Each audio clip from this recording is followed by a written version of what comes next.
Hi, Ben Mankiewicz with you. Thanks for joining us on TCM for tonight's slate of movies about star-crossed lovers and unrequited love stories. Up next, one of the most well-known and frequently adapted of these stories, based on a Gothic novel by Emily Bronte. From 1939, produced by Sam Goldwyn, directed by William Wyler, Wuthering Heights. Writer-director Emerald Fennell's new take on this classic romance, starring Margot Robbie and Jacob Elordi, hits theaters Valentine's Day. It's the latest in a long line of adaptations, including several for television. This 1939 big-screen version, released by United Artists, is considered the definitive production. It is the one Emerald Fennell's film will be compared to. Laurence Olivier and Merle Oberon star as Heathcliff and Cathy, kindred spirits brought together in childhood when Cathy's well-to-do father adopts Heathcliff. As they grow up together, their feelings grow into a great passion, but the cruelties of England's class system, as well as their own pride, keep them apart. Speaking of great passions, Olivier was in the middle of one with his girlfriend, Vivien Leigh, who later became his wife. Olivier did not want to leave Vivien Leigh in England while he shot Wuthering Heights in Hollywood, so he told producer Sam Goldwyn that the only way he'd make the film was if Leigh could join him as his leading lady. Goldwyn was forced to disappoint young Olivier because he had already signed Merle Oberon for the role. Leigh soon came to Hollywood anyway. She landed the coveted role of Scarlett O'Hara in another picture released in 1939, Gone with the Wind. Not a bad consolation prize. Leigh then proceeded to win the Best Actress Academy Award. Olivier, however, couldn't see into the future, so even though he accepted the role of Heathcliff, he remained somewhat resentful about Oberon playing opposite him as Cathy.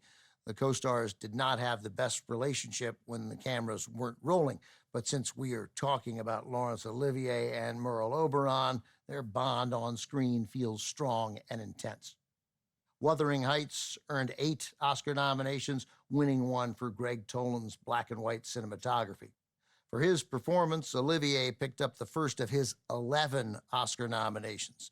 The film's only other acting nomination went to Geraldine Fitzgerald for Best Supporting Actress. From 1939, also with David Niven and Flora Robson, Wuthering Heights.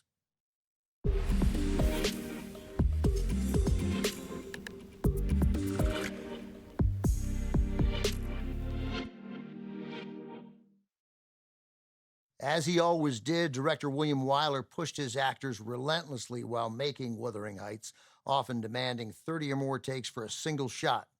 As you might imagine, tempers were often short and nerves regularly raw, with Merle Oberon reduced to tears on more than one occasion. It certainly didn't help that Laurence Olivier didn't want Oberon as his leading lady. As I mentioned before the movie, he lobbied for his girlfriend, later his wife, Vivien Leigh, to play Cathy. No love was lost between William Wyler and producer Sam Goldwyn either. Goldwyn, who oversaw every aspect of the production, argued constantly with Wyler, including over how to end the picture. Goldwyn insisted on tacking on a happy ending, one not found in Emily Bronte's novel, with the ghosts of Heathcliff and Cathy walking off into the clouds. Wyler hated it, but Goldwyn got his way, though he had to bring in another director to shoot the scene, using doubles for the actors. Coming up, our theme of unrequited love continues as Jose Ferrer woos the woman he loves on behalf of another man. Released by United Artists for Stanley Kramer Productions, Cyrano de Bergerac is next on TCM.